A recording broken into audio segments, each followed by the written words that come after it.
Sometimes I'll have an epiphany or think of a cool, idea for a script or a narrative and just jot it down. And so I'll wake up in the middle of the night, just write script idea in my notes and type something real quick. Wake up the next day, it doesn't make any sense, but I have a bunch of ideas that I always jot down just in case something pops up into one sometime. So, I have a few ideas that I'm working on right now that I would love to eventually turn into full screenplays.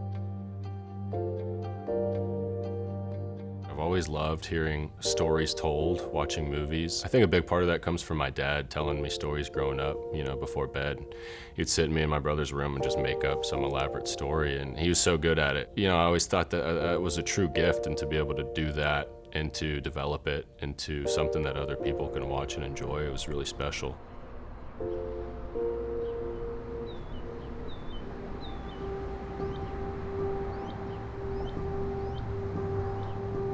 I grew up in Cypress, Texas. It's a really huge suburb of northwest Houston. So if you've never been to Houston, it's super spread out. It's a massive city. It kind of had a small town feel, but there was a lot of people there, so it was just real life suburbia, a mixture of everything. I'm the youngest of three, so I had a older sister who I think is one of the most athletic, females I've been around. She's incredible. She can play any sport. And then the middle child is my brother, who also just freaky talented, super powerful and strong. And, I grew up the little brother, getting beat on a little bit by him, so I was always trying to keep up with him. He's a typical third child, where he's the peacemaker, the sweetest one out of us, I would say. We played everything, competed at everything. That was pretty much our whole childhood. It was a lot of competition. I think if you watched us today, you would laugh at how competitive we all are, but that's because that's how we grew up, just always competing with each other. All three of them are competitive, great friends, crazy about each other, but constant battles, constant competing. Who could run the fastest, who could kick the ball the furthest, who could make the most baskets in a row, all those types of things. That's all we ever did. That was our entertainment. It was fun, it was crazy, but it was fun, a lot of fun. Think he's a tough guy like you? No. What else can Brock do? He can crawl. He can crawl. Who loves you, Brocky? Yeah, we're so happy to go to this volleyball tournament. Yeah, it was a blast. PlayStations don't fly. That's because you threw our PlayStation off the balcony? Remember that? I do. Came in off the beach, we were down at the beach, and they were fighting over PlayStation, and I took the PlayStation, and I literally chunked it across the balcony into the street, and it broke in 1,000 pieces, and said, "Get your butts outside, we're at the freaking beach. What are we doing playing PlayStation?" So that says PlayStations don't fly.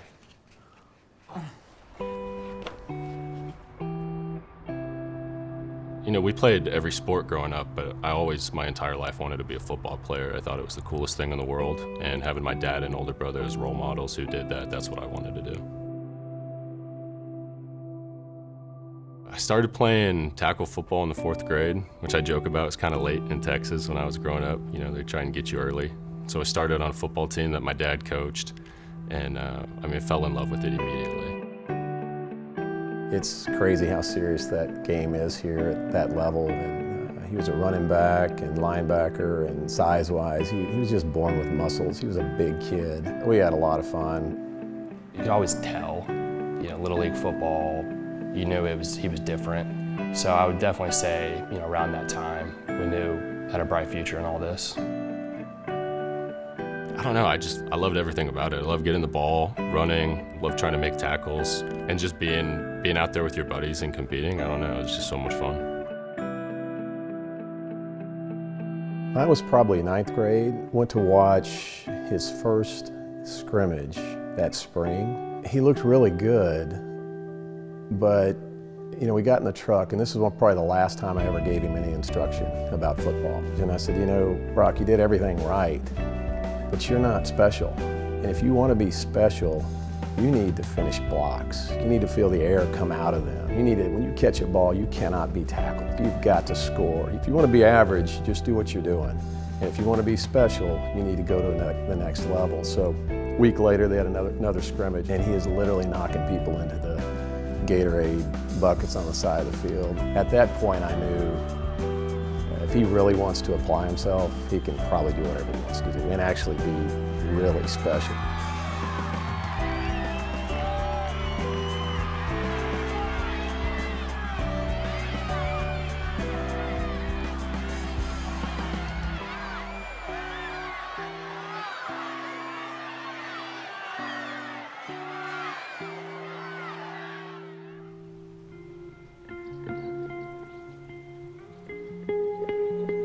Growing up, around here, everyone knows who Cy-Fair is. Cy-Fair High School is, and in the Cypress area. And Brock was a kid that, came in with high expectations, and he also came in and he embraced that BFND culture that we teach about and that we talk about. So when he got here, he just really soaked it up. As a freshman, of course, he stood out. We brought him up for the playoffs his freshman year, and after that, he was a 3-year starter. He never really cared about newspaper clippings or accolades or where he was ranked as far as the tight ends. He was here to help Cy-Fair High School football win. And I think, we plugged him in his sophomore year and said, you're the starting tight end, it's your job. And, he took that as a mission to go out there every day, work hard, and be the best he could for his teammates. Naturally, he was a gifted athlete, genetically, but just his work ethic, everything he did full speed. I mean, he didn't take anything off, whether it be off season, during the season, summer. I mean, he worked so hard every day to improve himself. We picked about a dozen places to go visit early on, but we went to OU as a sophomore, and this was their junior weekend. Well, within 15 minutes, they pull us into a meeting with Coach Stoops. And he actually told Brock, you're getting a scholarship today. The last thing Coach Stoops said that was really interesting, he said, you guys aren't a big social media family, but there's moles throughout these programs, and when you leave here, somebody's gonna know we offered you. And get ready, because once we offer you a scholarship, everybody else is. So by the time we landed, I think Georgia had already called, Alabama had called, and so within a matter of months, he had 30 or 40 offers. On a handful of the recruiting sites, I was listed as the #1 tight end, number 1 or 2, somewhere in there. I mean, that was cool as a high schooler, getting that notoriety, I guess, and feeling like you've reached a little level of success, and it gives you confidence that you're going to go on to the next level and be able to perform.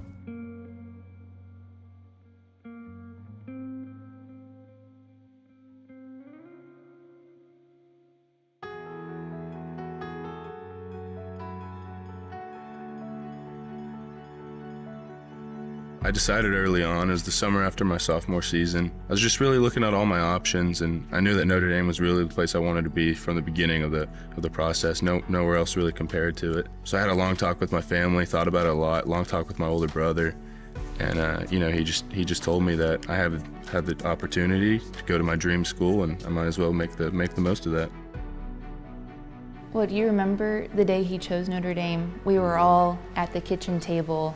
We were sitting there, and he would looked at Brady and said, what do you think I should do? And he just valued our opinion as well, especially his and our parents. But I feel like we all got to be a part of that, and it was special. Yeah, we absolutely did. And he did have offers from everywhere, and could have chosen any school to go to, but I think it was always Notre Dame for him. When I was in middle school, I think my dad started going to South Bend for work for one of the jobs he was working, and he'd always bring me back Notre Dame gear because he'd stop by campus. And that was around the same time when I realized I was going to be playing tight end, so I started watching Notre Dame football a lot and seeing how they use the tight ends and all the success that they've had in the past. And so I just fell in love with the university, all the cool traditions and everything like that. So pretty early on, I realized that that was my dream, to go play at that school. It just seemed like the right fit for me. And then also, it's a Catholic institution. I knew I'd make my mom happy if I went there. So grew up in a Catholic household, so you gotta make mom happy. So I early enrolled, which was interesting. You get up to South Bend in the springtime, or in the wintertime still, coming from Cypress, Texas, where I guess I'd never really experienced a real winter before, and that was a rude awakening, just a complete culture shock. But it was a great time for me because I was able to get in there early, meet a lot of the guys, and kind of form that bond, which I think was so special about Notre Dame. The mindset when I got to Notre Dame was to compete and produce as soon as possible because I wanted to get in there and be a part of spring ball and show the coaches what I could do because my goal was to play as a freshman and perform and help the team succeed. It is a pass. It is a touchdown to Brock Wright.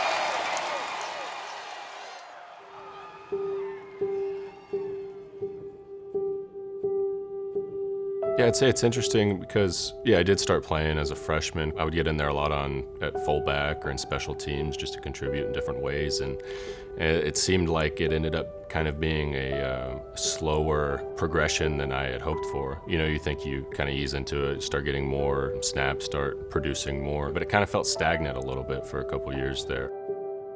I played in a lot of games, I got a lot of great experience, but when it came to production, especially in the pass game, I wasn't really seeing that. I don't know exactly how I would describe my college career, but I would say I definitely didn't achieve a lot of the goals that I set out to achieve when I first left for college. It was brutal, frustrating. He went there actually planning on playing a lot as a freshman. We literally, after a couple of different games, sat there and were trying to figure out where to transfer to. After a Georgia game, Brock literally, we sat in the airport flying back to Houston with the mindset of, okay, he's going in to meet the coaches today and he's looking to transfer. He walked into the field house that day and he ran into Clark Lee, our defensive coordinator, and a couple other coaches, I think, came up to Brock and really convinced him to stay, and he said, okay, let's stick it out. We knew this was the first real negative adversity, or real adversity, he'd experienced. He'd been a great athlete in high school, and all of a sudden he's met with some obstacles, and if you could just get through this, you're gonna be much better off. It's just iron sharpens iron kind of a mentality. We kept talking about that, but he had to make the decision to stay, and he made the decision to stick it out. We've raised the kids as far as starting junior high. You're the best in the locker room. You're part of the team, and you help everybody around you get better. However that looks like, whatever it is, but you don't give up on your team. So I talked to one of my coaches and they convinced me to stay and finish out at Notre Dame. Ended up playing my senior season there and we had a good season, but again, it wasn't really up to the standard that I had set for myself or hoped for.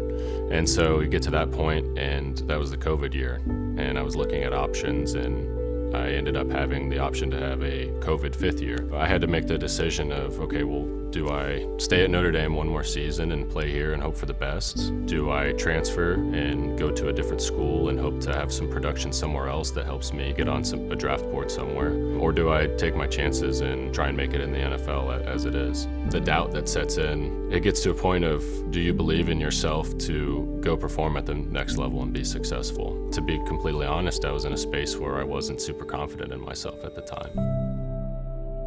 My family definitely helped me through it. They helped remind me of who I really am. I thought real hard about it, talked to my parents, and decided that it would make no sense not to pursue the dream that I'd always had since I was a little kid. So we decided that I would declare for the draft and start training and do everything I could to get ready to try and make a team somewhere.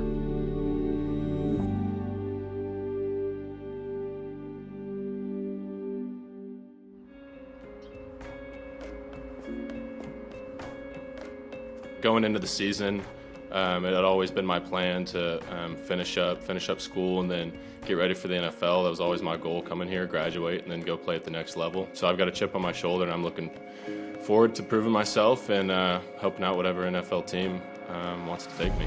Pro Day was the day that I dropped him off, and I knew that he was going to shine. I knew Pro Day would be really important for me because it would allow me to showcase some of the things that I didn't get to put on tape.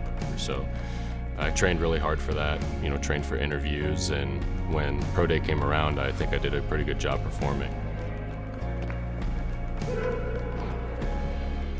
One scout reached out to me before my Pro Day, and then after Pro Day, I think I talked to probably 28 of the 32 teams in the NFL. So I'd say that was huge to get eyes on me. After Pro Day, he ran well, he looked amazing, and caught every ball. Between Pro Day and the draft, it was just nonstop.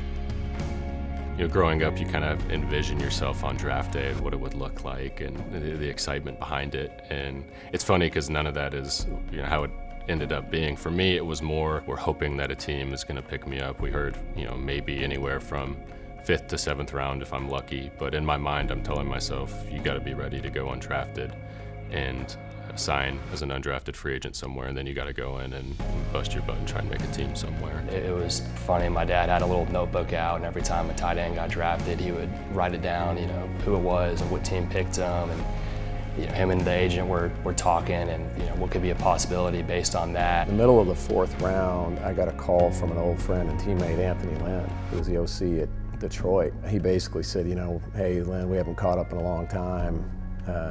I know your boy's out there, and Brock needs to come here. He can actually make this team.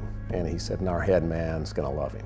He said, just pray nobody drafts him, because this is the best spot for him. It was a lot of stomach churning, not eating, just sitting, waiting around, and then day 3, you start getting a few phone calls and texts from teams that are interested saying, we don't know if we're going to be able to draft you. If not, we would love to have you as an undrafted free agent. And then it starts to become, okay, well, what do we think is the best fit for me? And that's the beauty of going undrafted. You kind of get to pick where you think you have the best chance of succeeding. And so, luckily enough for me, Detroit popped up, and it was by far the best opportunity.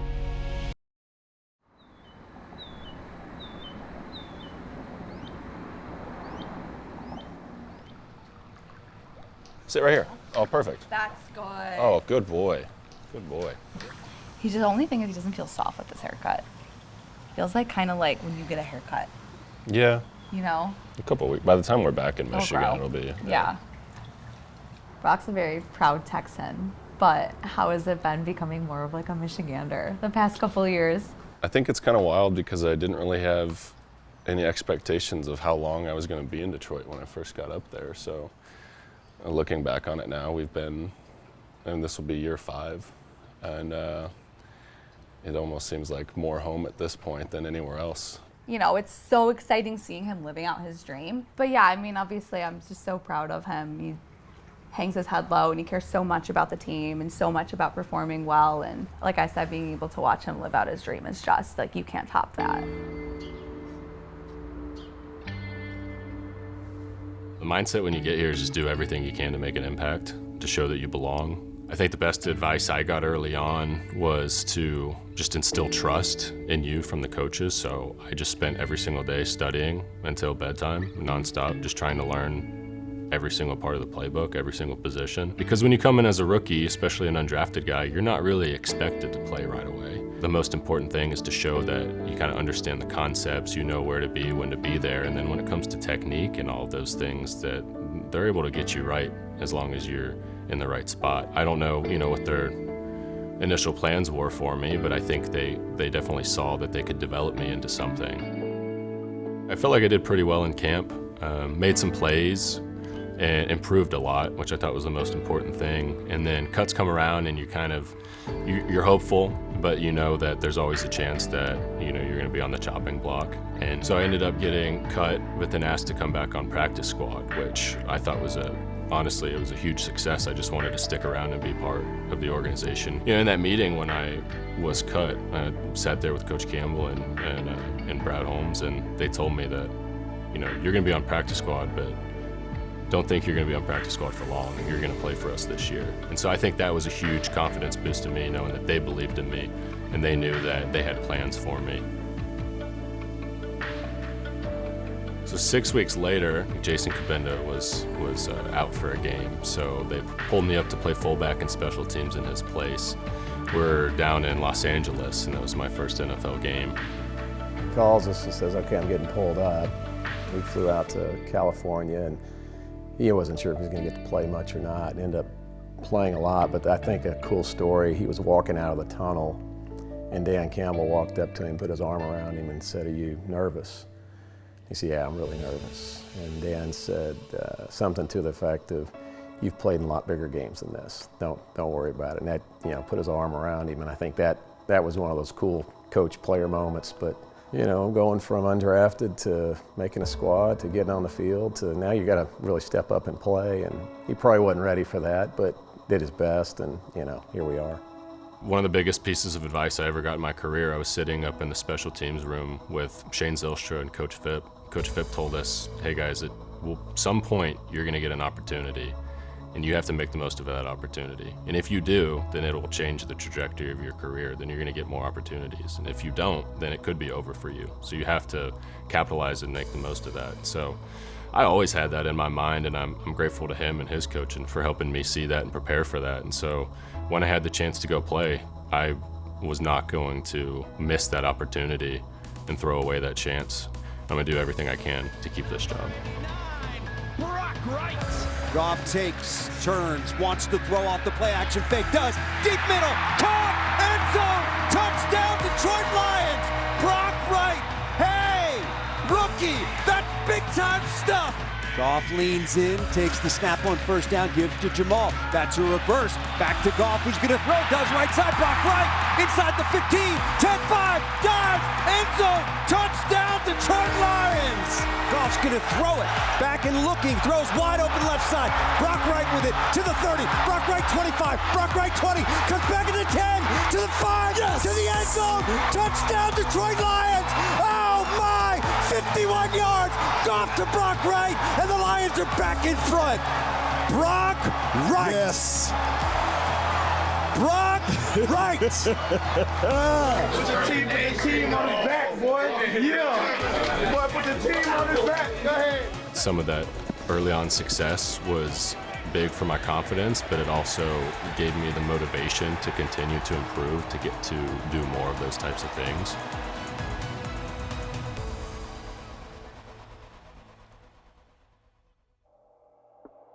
After my third season, I knew I was coming up on a restricted free agent. You know, I learned about the tender system and how all that works, and that there's a chance to get another contract early. And I always knew I wanted to stay in Detroit. To get extended here was my goal, and things ended up kind of working out a different way. San Francisco submitted an offer sheet to me, and I signed that offer sheet. And once you sign it, Detroit then has 5 days to match the offer.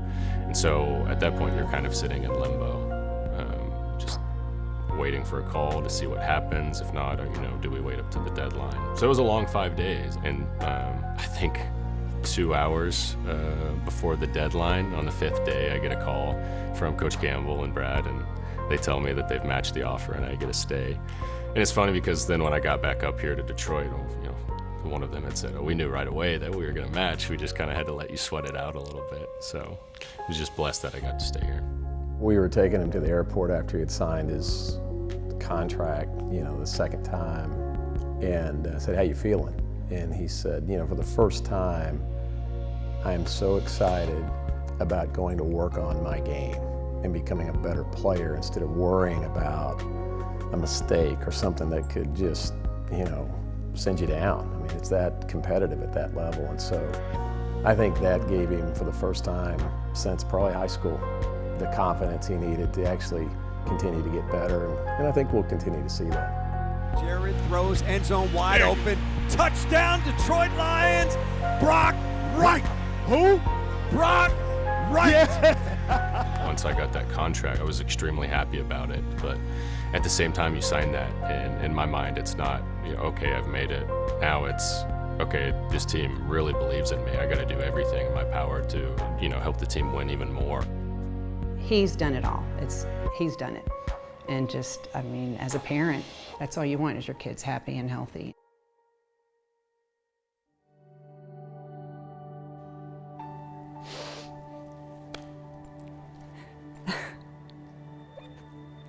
I've had people say, can you believe, Robin? Can you believe this? You know, that's your son out there. That's your son. Can you believe it? And I just want to say, and I'd have said, yes, I believe it. I've watched this kid worked so hard for so long. And he was, you know, he was beat up for a few years, and he just dug in deep and worked harder. And I'd give a little credit, I mean, or a lot of credit to the Lions staff too. I mean, what they've got going on is something special. Brock also learned early on from a bunch of veteran teammates how special it is at Detroit. And they knew there was something different about that locker room, something different about Dan Campbell and the way Brad and Dan were building that team, and it's taken on its own persona that fits so well with that city, but he couldn't have been more fortunate to end up in a place that actually was like that and play for a guy that respects kind of what he does. It's been incredible to watch, certainly one of the highlights of our lives, I would say, being able to, see him live out his dreams, and, I don't know, I feel like it's a representation of all of us, and we're such a sports family, and to have somebody, be out there playing the NFL, doing his thing, it's pretty cool for all of us to watch. And he's such a good guy, like a humble guy. He didn't have like the college career, I think, that he had hoped for, so for him to get this opportunity and like to be so successful has been really awesome. It's been really fun to obviously see the success that the Lions have had. But I mean, naturally, Brock is like the most humble guy. I'm so proud of him. You would never know that he's successful or he works as hard as he does. He doesn't bring it home. He's always happy-go-lucky when he gets home. I'm so proud of him. He's the best guy ever, and he deserves it tenfold. Brock's just being Brock, He's a team guy. He's going to do whatever the organization asks him to do. He's going to do it 100%, and he's going to be all in on it. The way that he's embraced there in that city, in that team, it showed me more how much, of an impact, a positive impact he's making on that team. Really, the sky's the limit. I think he'll go on and do what he's doing in the NFL for as long as he wants to do it. He's so motivated. He's so humble. I think whatever he sets his mind to, he can really do it.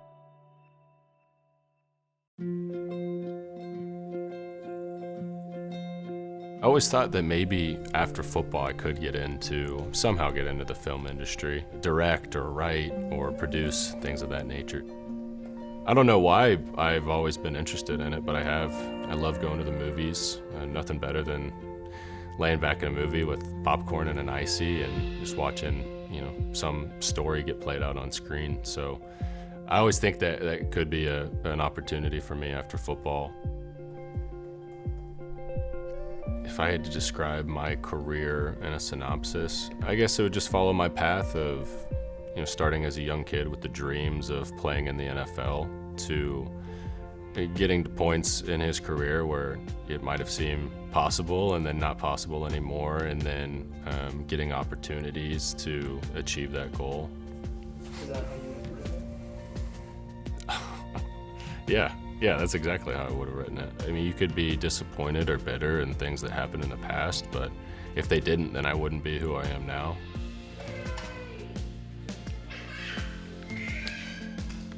I'm extremely fortunate for every single thing in my life. I wouldn't have it any other way. I'm blessed to have an amazing family. My parents and siblings are everything to me. My fiance, who, because of the opportunities that I've had here in Detroit, I've been able to meet and have her family become part of my family. And then just going through, what you could call hardship, that being able to give me, I guess, the mindset and mentality to want to better myself and move forward. Yeah, I wouldn't trade that for anything.